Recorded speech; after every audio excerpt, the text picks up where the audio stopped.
My name is Anastasia, and a few days ago, something happened that makes me sick. We moved to an East Coast town about a year ago to be closer to family.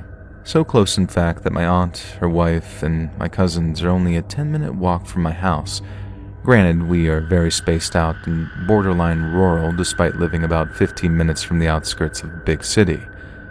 I was walking my two little dachshunds back home from my aunt's house. My mom hates it when I'm alone the majority of the day, so I spend time at their house, and I was genuinely enjoying my time. It was cold but quiet and oddly beautiful.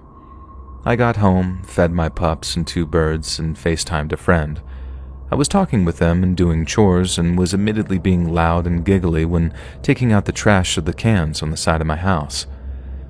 I get back inside and lay down in bed still chatting when my bird starts calling at someone. Now, anyone who has owned a parrot knows that they have distinct noises for certain moments. She has been in my family for 76 years and with me my whole life, so I knew the sound was alarm or intrigue. I brushed it off as her seeing herself in the window reflection and go back to talking to my friend. I get up to get water and my back is to the sliding glass door, thankfully locked, and my friend has the wind knocked out of him. I'm confused and I think he's hurt, and he tells me, "Go back to your room, now." I scoff, but then I see it in my camera view. There is a man with his face and hands pressed up against the glass door. He's a middle-aged white guy in a gray pullover and dark pants, and a grin on his face. My friend, ever the best in panic situations, tells me, "Don't look at him, just go to your room."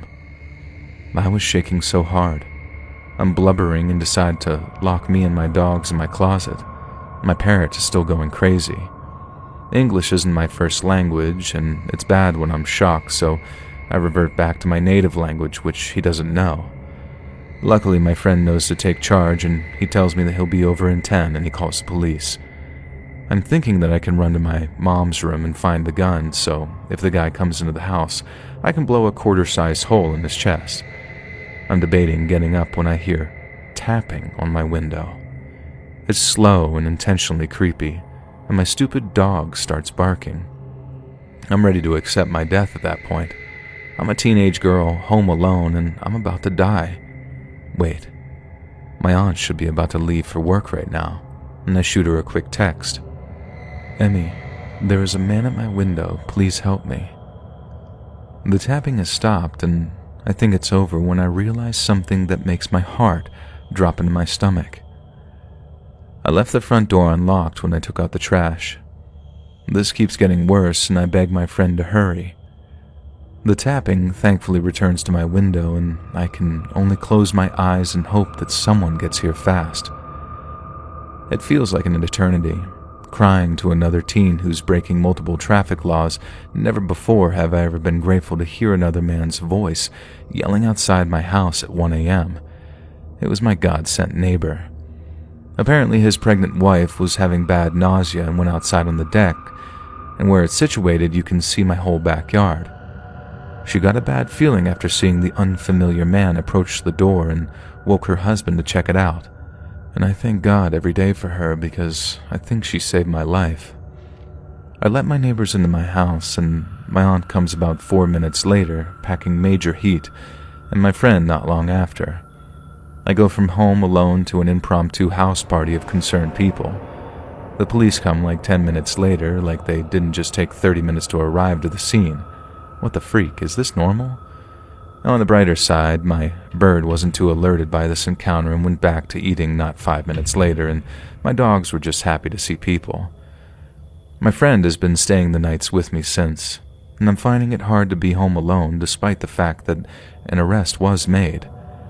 And I'm so thankful that my neighbor had such good instincts and that my aunt and friend were so quick on their feet, because this could have turned out a lot worse.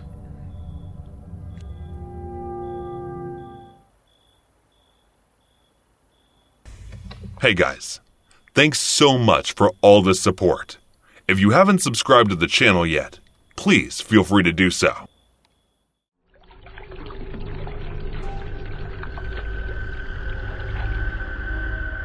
I am currently 34 years of age, and before becoming an entrepreneur, I worked as a model. Approximately 2 years ago, I decided to start my own magazine company. My initial motivation was to provide my son with a financially stable life. However, as I became more focused on earning money, I unintentionally neglected my son's emotional needs. When I resumed my modeling career a few years after my son Lucas was born, he would plead with me not to go to work and instead spend time playing with him. However, as he grew older, his focus shifted to only asking for money. Lucas was 12 when I first started my company. After retiring from my successful modeling career, I knew I needed to work even harder to ensure that my business would reach the pinnacle of success, providing financial stability for us both. I was determined never to suffer from economic instability again, so I did my best to make it successful. Amidst being swamped with work, I received many complaints from my son's school regarding his lackluster academic performance and failure in several subjects. Fearing for his future, I sat down with Lucas one night and informed him that he would be attending additional tuition classes henceforth. Lucas remained uncharacteristically silent throughout our conversation, and once it was over, he retreated to his room. Overwhelmed with guilt for scolding him, I made amends the following day by giving him some extra money on top of his monthly allowance. However, to my dismay, he didn't seem thrilled or grateful for the gesture. I was planning to ask him if he needed anything else. However, just as I was about to speak, my phone rang. I looked at the screen, and it was my secretary. The meeting with a substantial client about to start in half an hour. With that in mind, I postponed my conversation with my son, thinking I would talk to him later.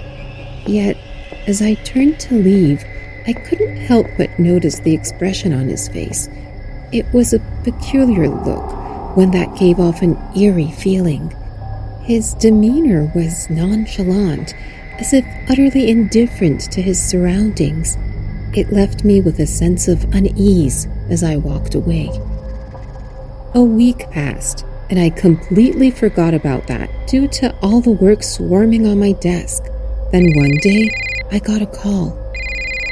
Cindy Carter speaking. Who is this? The prolonged silence made me question whether anyone was on the opposite end of the line. With the idea of disconnecting the call already in mind, I considered the possibility that someone had unintentionally dialed my number. However, just as I was about to hang up, a young voice, attempting to sound older, emanated from the receiver. Quit your work and play free fire with me today, or your son dies. I glanced at the illuminated phone screen, suspecting that some mischievous youngster was attempting to pull a prank. However, my speculation was swiftly contradicted by an authentic groan emanating from another child. This was no fabricated groan, but a genuine expression of discomfort or pain. I don't have time for this, kid. Tell Lucas to focus on the extra classes I have assigned him instead of pulling silly pranks. I disconnected the call after saying that and went on to focus on the task at hand with a disturbed mind. There was no way someone would kidnap my son only to play some RPG game with him. This had to be a prank. But when did Lucas start to act out? He has always been such a quiet kid. As I was thinking that, my phone started ringing again with the same number on my screen, making me uncomfortable. This time, the phone sounded different, sounding more profound and more robotic. This is not a joke. Play a game of Free Fire with me, or your precious son will die. What are you kids doing? Put Lucas on the phone. He knows better to disturb me at work. I tried to command the kid on the other line, but only heard a laugh. You're not the one giving orders here, miss. Check your phone. I'm sending your son's picture. He disconnected the call, which was followed by a notification. As I opened the image, I was horrified to see Lucas all beat up, tied in a chair, while unconscious. I immediately started dialing 911, but then a message popped up. "Don't you dare tell the cops, or your son won't make it till my arrest." This was no little kid who was trying to play harmless pranks. Whoever this person was, his behavior indicated a severe sociopathic tendency. Despite feeling unnerved, I refused to give in to their demands. Instead, I feigned compliance and followed their instructions, while simultaneously alerting my close friend Mason, who happens to be a law enforcement officer, of the situation. While playing, I could hear the same robotic voice trying to converse with me, but I remained silent. About half an hour went by, when suddenly, a loud gunshot pierced through my headphones, causing me to jump in fright. My heart pounding, I urgently asked for an explanation, only to hear Lucas's voice sternly reply, "I specifically warned you not to involve the authorities, didn't I?" And right after that moment, my gaming partner abruptly logged out, leaving me in shock and confusion. In complete panic and confusion, I repeatedly dialed the number from which I had received threatening calls, only to hear the receptor say it was turned off. My hands trembled as I reached out to Mason, desperate for answers. What he told me was so shocking that it caused me to recoil in disbelief physically. "Your son has shot his friend. Social services are taking him." I immediately took my car and rushed to where he told me they were holding my son, and when I got there, he was in pretty bad shape. He seemed scared, but he still told them why he did what he did. He said he didn't think I would call the cops, and when he saw a cop entering, he fired the gunshot out of panic. Unfortunately, the bullet hit his friend. Upon questioning where he found the gun, he said he got it from some biker gang member after giving him all his allowance and the extra money he got from me. He only wanted to spend time with me, so he planned all this with his friend and got beaten up to make it look convincing. Luckily, his friend didn't die and was admitted to a hospital. After everything he told them, social services took him from me, despite my pleas and begging. My negligence cost me everything and could have cost an innocent boy's life. It was the day I realized no amount of money was worth losing my son. I'm trying my best to retrieve my son from their grasp, yet regrettably, all my attempts have been in vain. I want to do better with him. I want to improve my relationship with the one I value the most by offering him something far more valuable than mere money: genuine affection, which he has yearned for all this time.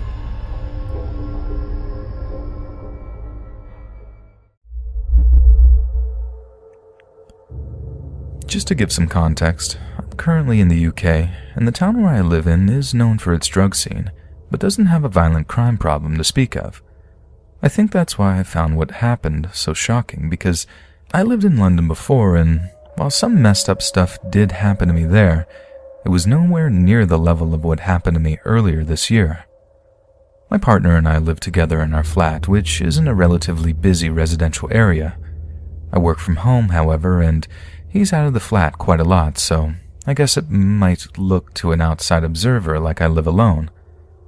Our flat complex was once an old factory, and we have these huge industrial windows, so people walking on the street have a pretty clear view of our dining room, which is where I work during the day. It all started in July of this year.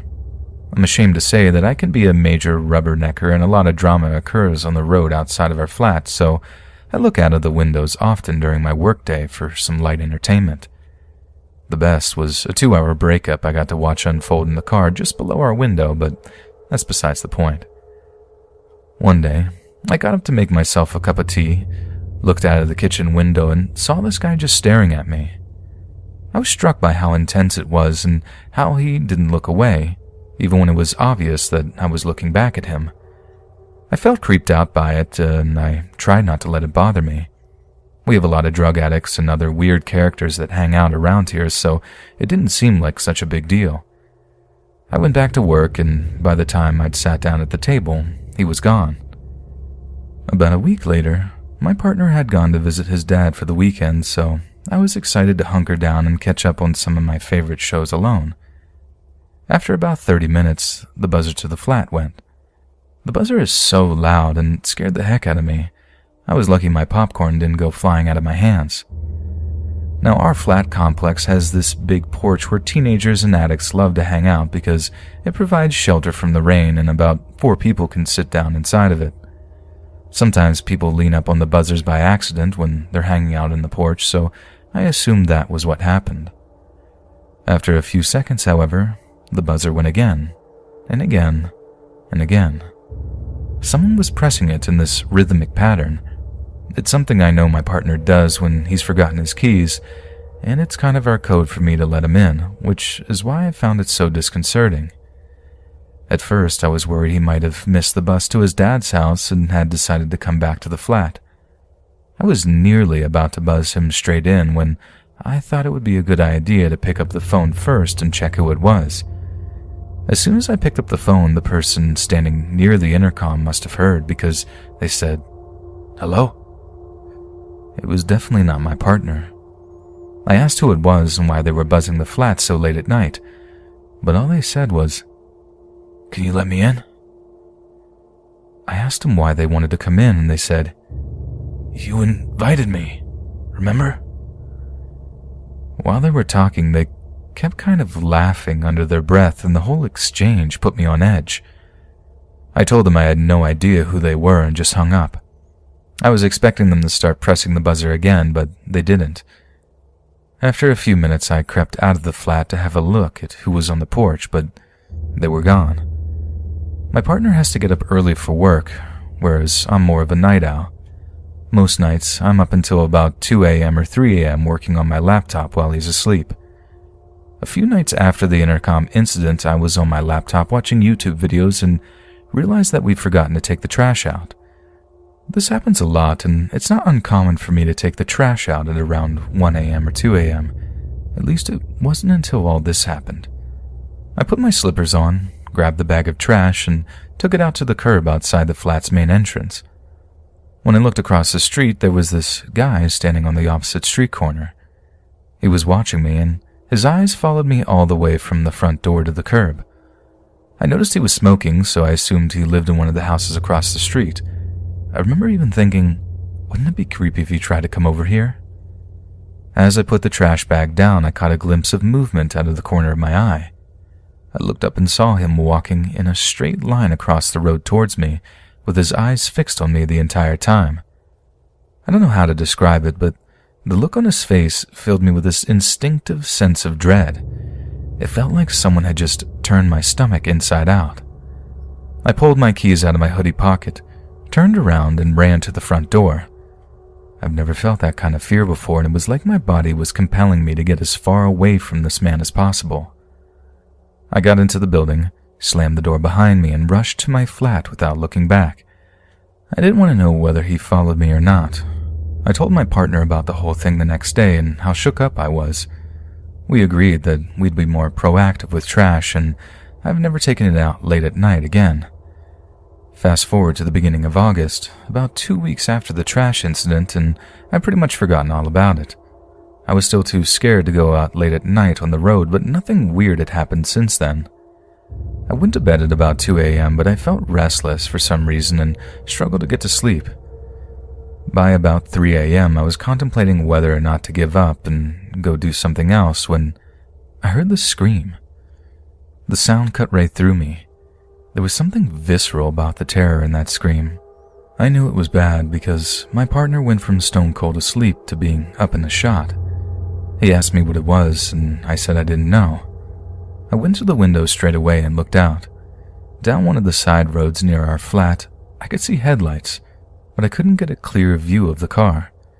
The screaming continued in bursts, and after a while, I could make out words. It was a woman, and she was saying something like, get out, over and over again. I'm used to hearing all kinds of domestic arguments take place on the road outside of our flat, particularly since we're near the university and several popular bars. But this was different. There was this raw fear in her voice that made the hairs on my arm stand up. I turned to my partner and said I had to call the police. When they picked up and I explained what was happening, they seemed disinterested at first, but the operator's tone changed when I told them where it was. I think they must have been getting calls from all around the area about it. It was sometime during this phone call that I heard a screech of tires and the screaming stopped. The operator asked me to go to the window and describe to them what was happening. When I looked down, there was this black car sat on the road. One of the neighbors from across the road was speaking to the two guys in the car. I had to twist to get a good look at them, but one of the guys in the car looked uncannily like the guy who had been watching me when I was putting out the trash that time. At first, the conversation seemed congenial, but it took a turn when the neighbor asked them some sort of question that I couldn't quite hear clearly, and they sped off down the road. With no less than 10 minutes, 3 police cars arrived and had blocked off the roads leading to our flat. Our residential area is on a grid system. They were knocking on doors and asking to speak to all of our neighbors. I told my partner that we should go out and speak to them, and since we saw a lot of what happened and my partner had had the foresight to write down the license plate of the black car. When we went out, there were these 2 girls talking to one of the police officers. They were both shaking, and one of them looked as though they had been crying. I decided to stand nearby and wait for the girls to finish before speaking with the officer myself. What they said made my blood run cold. They were from one of the houses that looked out directly onto the road where I had seen the headlights, so they had a clear view of what had happened. Like us, they had been alerted by the screaming and gone straight to the window. From what they could gather, the black car had cut off a small red car on the road, like pulled right in front of it, and that's what had caused the girl driving the red car to scream the first time. They thought it might have been some kind of misunderstanding, but then they watched as one of the guys from the black car got out, walked to the red car, and jumped in through the window. That's the point when the girl must have been screaming, "Get out, get out." There had been a struggle, and the girl watching said they assumed the guy was just trying to steal the car, but then he forced the driver into the back seat, and that's when he drove off. The 2 girls were both hysterical by this point, and you could tell they felt guilty for not intervening. I could feel that same guilt seeping into my thoughts as well. After the guy had driven off in the red car, the 2 men in the black car had gone the opposite way and turned the corner onto our road, but had been stopped by another neighbor. Although this neighbor had been alerted by the screaming, he hadn't actually witnessed what happened, so he had stopped the black car to ask the guy what was going on without knowing they were involved, and that was the exchange we saw. When the guys started acting suspicious, he asked them if they would wait for the police to arrive, and that's the point when they took off. It wasn't until we got back to the flat that I started to put 2 and 2 together. I have a small red car, just like the one that the girls had described, and I normally come back at night on that day of the week since it's the day I go to visit my parents. I had only come back early on this particular occasion because I needed to let a plumber in to do some work on the flat. What if they had been waiting for me, and they had gotten the wrong car? Over the next few days, I contacted the police several times and checked the local news, but I never heard anything about the girl who was kidnapped. I still have no idea what happened to her, and all I know is that they found her car abandoned somewhere not far from where she was taken, but she wasn't in it. It still gives me chills just thinking about it. When I was around 15, I lived alone in a 2-story house. Although there were bedrooms upstairs, I would sleep on the living room couch. This was for 2 reasons. One, it was the central location of the house, so I could hear everything too. It was equidistant from every exit. One night, at around 2 in the morning, I heard someone juggling the front doorknob. It was slow, cautious jiggle, like they were trying not to be heard. When the door didn't open, they didn't stop. The jiggling slowly became less cautious and more irritated. They persisted for at least 2 minutes. We went to the back door, which was also locked. if I didn't want to call the police, because I was an unemancipated minor living alone. I didn't want to be placed into foster care, and I didn't want my parents in trouble for neglect. Eventually, the jiggling stopped. I stayed up that night waiting for them to try other entrances, but nothing happened. A few nights passed, and I awoke to the sound of the door opening upstairs. The doors in the house would really stick, so they took a lot of force to open. When he popped them loose, they'd make a loud scrape pop and shutter noise. At the time, I would take sleeping pills. It made it really hard to fully awaken, and I'd sometimes only awaken with sleep paralysis.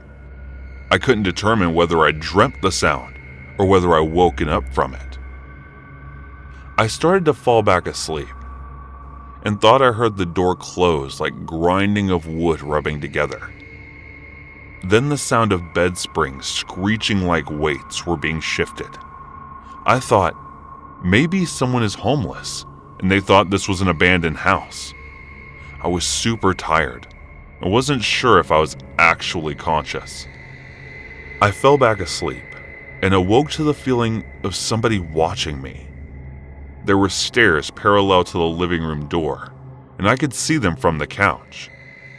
Halfway down the stairwell, I could see a long-haired man, crouched over, looking at me. It was dark, and I felt like we were both trying to verify what we were seeing.